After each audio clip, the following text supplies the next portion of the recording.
Blade Runner 2049. This is the sequel to the 1982 Ridley Scott 35 film. years later. Would you like me to begin, or do you?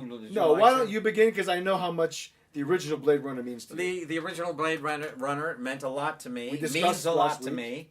I went into this film expecting the world. Well, these reviews were ridiculous. And their reviews are ridiculous. The It reviews can only go downhill from there. It's one of the greatest sci-fi films of all time. I know, yeah. I think you can only but be disappointed. Of course. I think there's you know, I will say this. I don't want to go in too much about the film. Although I will be honest, there was much of the film that I was unable to absorb because there are many characters that are thrown at you that you're not quite sure exactly who they are. Yeah. It's a very long film. We Almost end up having, 3 hours. It's 2 hours and 44 minutes It's a long film. So we have we have long time spending just looking at Ryan Gosling's very kind of, you know, he's a strange looking man. He truly is a 98% of this film. Yeah. You know, he's a strange looking man. His eyes are very deeply inset. Yeah. He has almost a bit of a Cro-Magnon forehead you could show home movies on, you know, which is always a fun thing to do on a Saturday night, Ryan, if you want to come by. But I thought I had the movie screen forehead, so he's got me. Oh, no, he's got tied. you beat, my friend. Oh no, well, You know, I have to look at it he's again. got the hair I pulled never back. noticed his hairline, his forehead. He's got I gotta take a look at it now. Well, take a look. Well, the eyes I've noticed. I mean, come on. You know, I mean, you're sitting there studying this man's face for 2 hours and 44 minutes. He basically is the whole film. He is, yeah. Harrison Ford doesn't come in until the third act. He doesn't come in until the final 45 minutes or so. You're right, the third act. Yeah. Did I love this film? I did not. I wanted to love it from the depths of my soul. The problem with this film was, did it engage me? Was I engaged for 2 hours and 44 minutes? I was not. I sat there, I sat down with such great joy in my gut and soul. But I found myself, which is the true tell of a film that does not engage one, that is the old Timex syndrome of studying the clock on your arm. And I did find myself looking at my watch quite a bit. But okay, let's get into the film itself. It's far bleaker. We don't have the wondrous neon, that incredible neon that Ridley Scott created for Blade Runner. The original. I mean, there's just so much beauty in that film that every scene, every shot is just a masterpiece of design and concept. This film is very bleak. It's very gray. It's very dark. There's no lights. There's no coolness, which in a way is a nice conceptual metamorphosis of what the future is to be. And there's also something that we learn about in the film that occurred, which could have contributed to the lack of overbearing lights. Do you remember there's a reference to a major blackout that happened? Yeah, the big blackout. So you wonder maybe things aren't exactly the way they used to be because of that. True. You know? Okay. Yes, the blackout is a major scenario of the, you know... Which I thought was kind of a cool plot device. True. I enjoyed that aspect of it. And I like the fact that you know, Mr. Villeneuve just completely rearranged the molecules of the original concept of this film. And just completely took it in a whole new direction. I'm sure Ridley was amazed and respectful of his vision.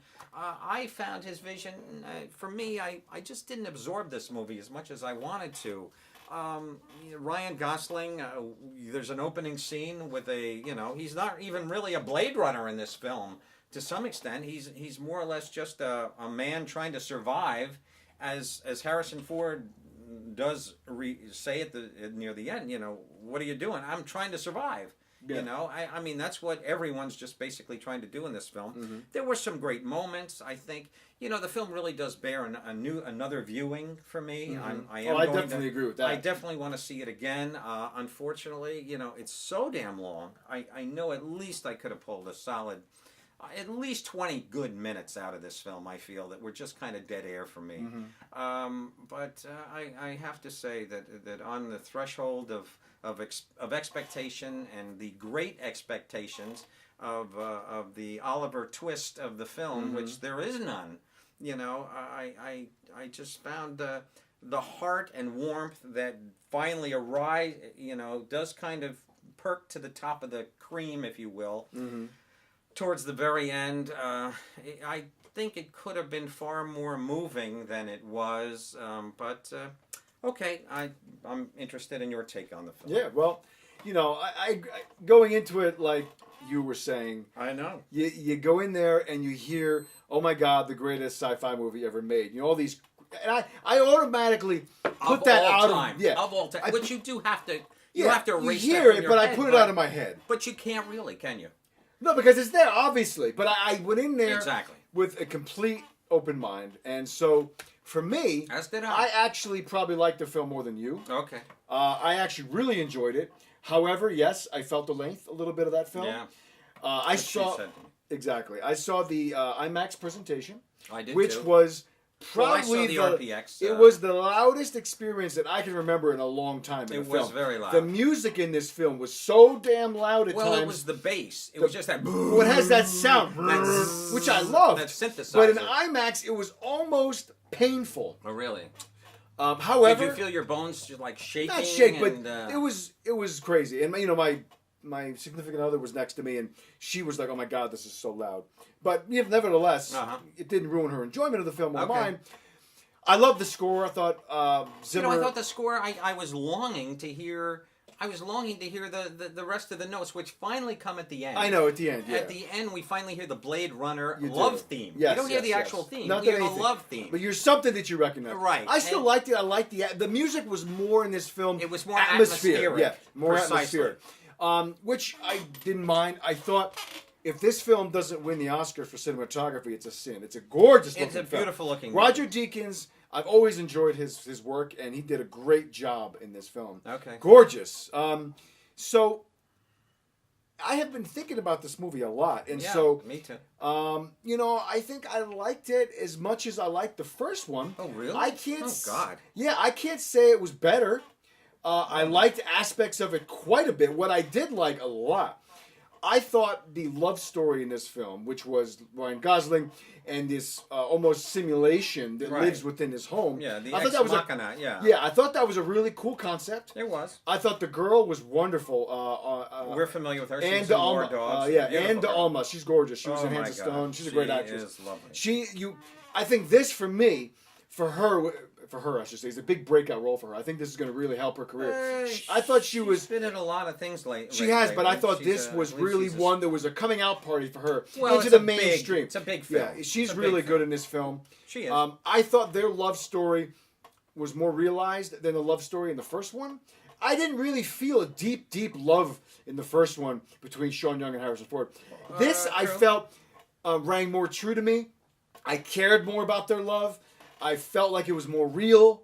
Whereas in the first one, Harrison is a very much aggressor in the romance. Kiss me. It was more of aggressive. This was a mutual love, I felt, that tied me into it and made me care about the two of them quite a bit. Okay. I thought Jared Leto was kind of underutilized. He was in two scenes. Like Suicide Squad. Yeah, he's in two scenes.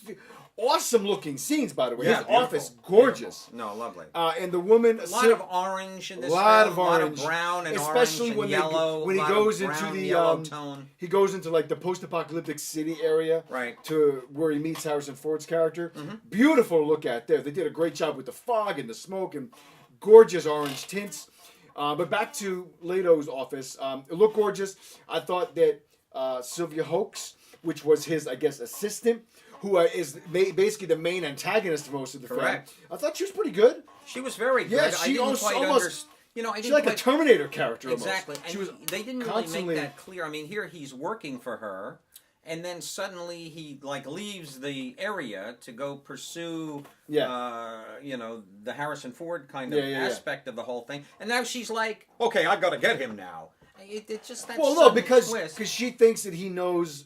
The thing, something that the about MacGuffin situation. Exactly. She's after so that wasn't made perfectly clear to me. I found that certain aspects of this stretched over 2 hours and 44 minutes.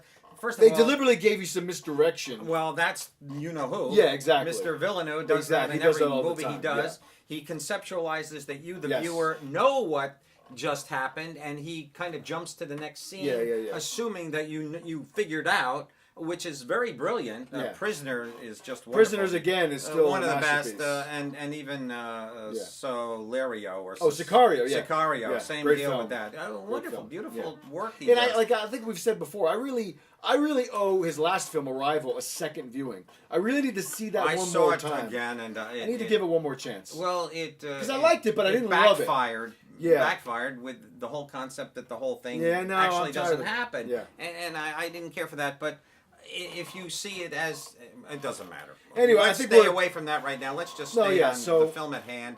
I wanted to love it so I much. know. I did, and I couldn't find myself.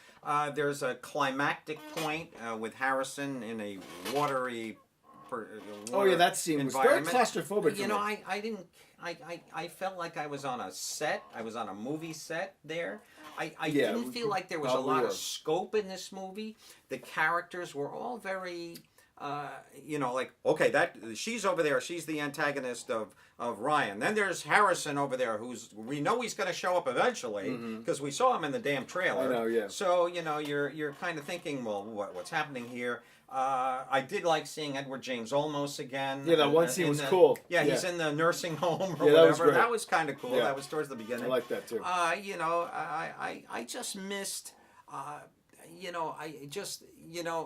know what a brilliant guy Villeneuve is, our director, and he just, I think he made a film that was, I don't want to call it brilliant, but it was almost too high concept for me as a film viewer to appreciate.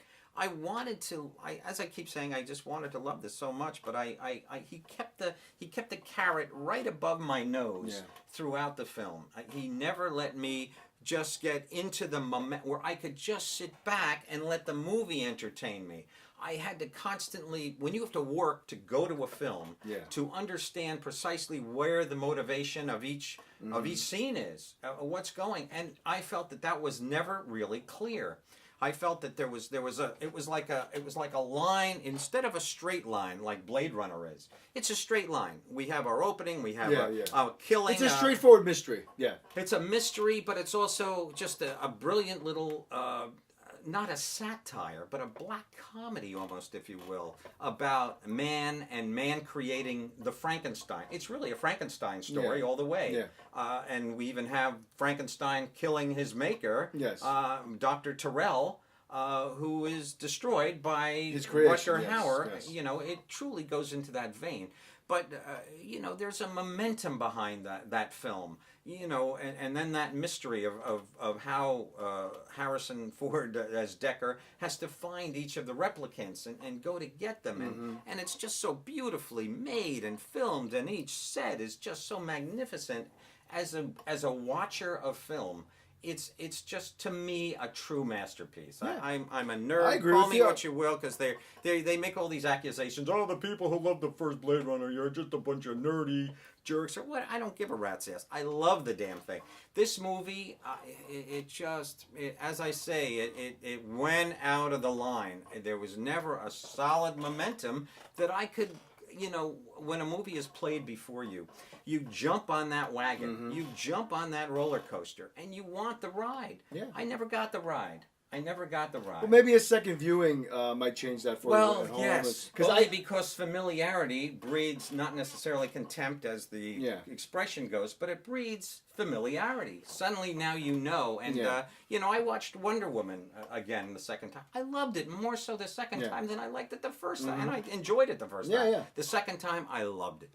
I just found certain things about a film that so I'm due to watch that again. I only saw it once. I loved it. I think also when you're following a film as beloved as the original Blade Runner is, it's almost hard to live up to the expectations of diehard fans of the first. And that also comes with Star Wars when we reviewed Force Awakens last year, that kind of thing. Or you mean that miserable Rogue One that you hated? Rogue sorry, you're right.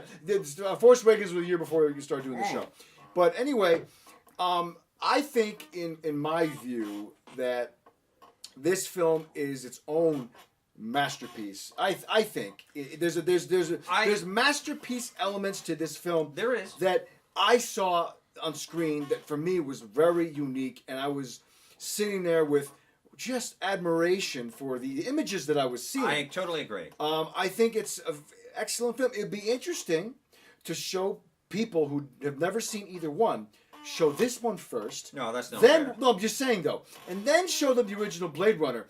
See which one they end up liking more. Is it because, okay, well, I saw that one first, so therefore I like that one better? Or, hey, you know what? I like that Blade Runner first. I like that one better than 2049. I It's think an that's a interesting totally way- irrelevant point. No Well, offense no, it's to you. also like these I people. don't think it matters. Who No, gives it a might rat's matter. ass? Look, how about All these that kids? matters is we saw the first one, 30 years ago. Yes. Now we have the second one. No, but what about these kids that would be seeing the prequels of the Star Wars films before seeing Empire Jedi and the original first? Screw those damn kids. Well, that's what I say. No, but that's my point, though. There are kids that are like, there are kids that I know that their trilogy is the original 3 movies, and then they don't have the kind of affinity for the ones that I grew up with as a kid, the ones Okay. you saw first. True. So that's what I'm saying. If you switch the 2 Blade Runners, are there people that might be seeing this one first? Will they Well, that like has the already original? taken place. I And know. I'll tell you So this. my point is, do you think they'll like this one better than the original? I don't. And here's why. And here's why I can prove to you that that didn't work.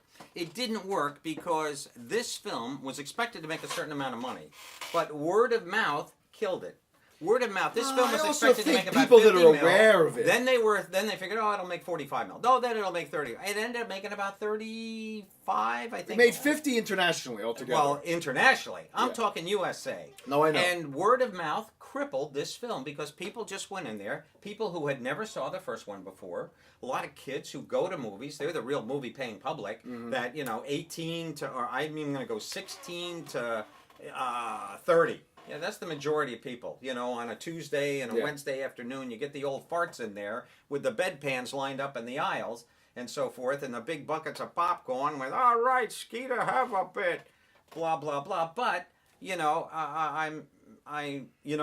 a cinema over here called the Washington Cinema, and it's over in Washington Town. I know, I've been there. It's like a We've all been shoebox. there. Well, it's like a shoebox, but you can see the little Earl and Pearl I heads. know, it's all you see cotton- the little cotton silvery, balls everywhere, the little yeah. silver head, the little cotton Yeah, balls, yeah. exactly, and it's a touching moment. But yeah, I gotta say, But I think that the also- momentum of this film was not Also, enough. I think to the keep- running time and hurt the this running film, time too. Killed it. It would have probably done better if it was a 2-hour film and I not a agree. 244. Well, obviously, they can obviously. fit more showings in on, Yeah. on a daily basis. But I really do It- think it that certainly crippled its own box when office just when with that. the screening that I was in, I didn't recall seeing anybody that looked anything under 30s. I mean, Okay. I think this really is a film that's really getting mostly the people that are familiar with the first one. You're not going to get even. No, I disagree. I think you're I don't getting. know. I don't you're think getting a the lot of experimental- young Listen, the people know reviews have been anything off the about it. cuff. I know. I think there's plenty of people who, and I did like the fact that at the particular theater I went to, there was a double feature. They showed the first one first, and then Yeah, they yeah, showed I this know. following right Yeah. after. Which would be cool to do if you haven't seen the original. Do that. Yeah. That'd be cool. This just seemed like a dug up corpse to me, which exactly what it was. We have a specific character in the first who was dug up, and I like the whole thing that there's a offspring of Harrison, and I don't want to give too much away here, but there is in fact. So but gosh darn, was that enough to keep me going for 2 hours and 44 minutes? It wasn't. And visuals are, you can go into a museum and stare at lovely photographs for 2 hours, and you're bored out of your mind by the end of it. And that's kind of how I felt. I walked out of the theater, and I felt like I felt so on the fence because it is a breathtaking piece of work. I know. It really is. I mean, I keep going back to the word conceptual. The conceptual essence of this film is so brilliant upon its own skeletal, hardcore essence that it felt like this should really mean something. This should really be something great. But as a movie to sit and watch and be entertained by, I was not entertained. Okay. I was simply there as I was there as as just a poor guy sitting in the theater waiting for something to happen. I mean, I was impressed because I love visuals. I love Yes. sound. I love the sensual aspect of every movie I see. I truly do. I can sit here and watch garbage, Yes. but it looks beautiful on my magnificent television. I have an incredible sound system do, yes. to blare it and to just make it just look spectacular. And sometimes that sensual thing will keep me going. And I don't mean to ramble. I know what you're saying. There, but So the bottom line: do you recommend? Do you give this movie a yes I for do, people I to go do. see? Yes, I do, Yeah. because you I gotta, think you got to recommend the it. reason I do is because I think over the years it's going to prove itself. Of course. I don't feel that it proves itself as a film to simply sit and, as I say, entertainment level. It's not great. It's not an entertaining movie. We don't have a See, I was quickening. pretty entertained. Well, I was entertained just through the visuals and through through that aspect. I will say that this goes along with what you were saying. For me, the biggest thing, if there's a complaint, is just that you really have to pay attention because, It'll help, like you right. said, a lot of things are being thrown at you. So for anybody that's going to go see this movie, you got to pay attention to follow the intricacies of the storyline because there's a lot of stuff that you're going to miss if you don't pay attention. Like, it was hard to follow at times. It was. But nevertheless, I came out with it with a warm feeling of joy. Really? With admiration. Yeah, I mean, I really like the film. I mean, Okay. like I said before, it's a masterpiece in its own right. It is. I'm just not going to jump on the bandwagon saying it's the greatest sci-fi film ever and better than the original because I didn't leave with that feeling. Yeah. I liked it. I could say I loved it, but I'm not going to just sit here and say better than the original hands down because I can't say that because I don't know if I feel that way. You know, George Lucas, back in the, I believe it was the 80s, made a film called THX Yeah, no, 1138. yeah. And I've I seen it. was kind of thought back to this film. Yes. There was a bleakness there. Everything kind of took place in a white. Everything was white, and Yeah, Robert yeah. Duvall was in the film. And it was really kind of a very innovative, futuristic-looking film. For a student its film, by the day- way. Basically. Yeah, Pretty impressive, much. yeah. Well, he made it after he made American Graffiti, I believe. I don't think it was I a thought student film. No, I thought he was still a student when he made this American movie. I Graffiti thought was his was first. Graffiti first. I thought this Absolutely. was. Oh, you know what it is? He made THX 1138 as a short Yes, first, but then he did remade it. Graffiti. Exactly. Then he did this. You're right. Exactly. You're right. You're right. So, you know, that film was thought to be, oh, God, it's so futuristic. I know. It's so cool. Well, do we revere that film as we sit here today? No. No. It's kind of thought of as a piece of nothingness. Yeah. It kind of had a pretension about it. It had its moment. It was pretensive. It had that thing that it's supposed to be great I know. because it looks like it could be great. Yeah. But is it really great? Does it really linger in the memory when you leave the theater? And that's all that matters about any know. film. All It's that true. matters is what we take the out of the theater. lasting Watching feeling. Precisely. Watching the film The as we aftertaste watch of the it, film. You know, that's always a great thing. You know, especially comedies and action movies. That's Yeah. to see them and to just be a part of it and to live it I know. as films allow you to do through their vicarious whole Yeah. being of our brains up there on that screen reflecting back Mm-hmm. on us. And we laugh as the jokes go, and that's why comedies always are so much better. You know, I remember Spy when it first came Yeah, out. yeah. You know, I so enjoyed it fifth and sixth and seventh time because there were jokes you miss because you're laughing and so forth. But in this film, I don't know what I missed. I mean, I All right. missed. I still loved it. I still want to love it. I still desire to. I want it to be in. You know, I want to grasp it. I know. but I know the feeling you wanted to leave with. You I didn't get was it. frustrated. So let's talk again about it when you've seen it again at home. I suppose. You know, and maybe your feeling will change. Maybe I it may won't. even go see it again in the theater. Yeah, it's I definitely may a big just- screen film. It is a big screen film. It's just magnificent looking. Yeah. I do think that Ryan was on screen way too long. I mean, you he know, was in almost every almost frame. in every scene. I thought there's an opening scene where he is in fact a Blade Runner. And he's fighting with Batista. He's fighting with Batista. I was good to see him. There wasn't enough Dave Batista. I was hoping he was. I was hoping we were going to have some real, replicants Yeah, yeah. coming at him. We didn't. We really don't have. It's really a mind. Pardon the expression. A intercourse of the mind Yes. movie. It just kind of messes with you. Then provide you with as I keep wanting to say, a roller coaster to hop onto, to go for this ride. It didn't ever do that. It stayed distant and far away from you, and that in itself is brilliant. Yeah. Because to be just out of reach, it makes you want to see it again. Yeah. It makes you want to understand what you saw on that screen, and I'm frustrated. Okay. I'm frustrated, and I will say this for... I want to hit myself in the head with my phone over and over. I know. But I have to hand it to Denis Villeneuve, like we've said, is that No.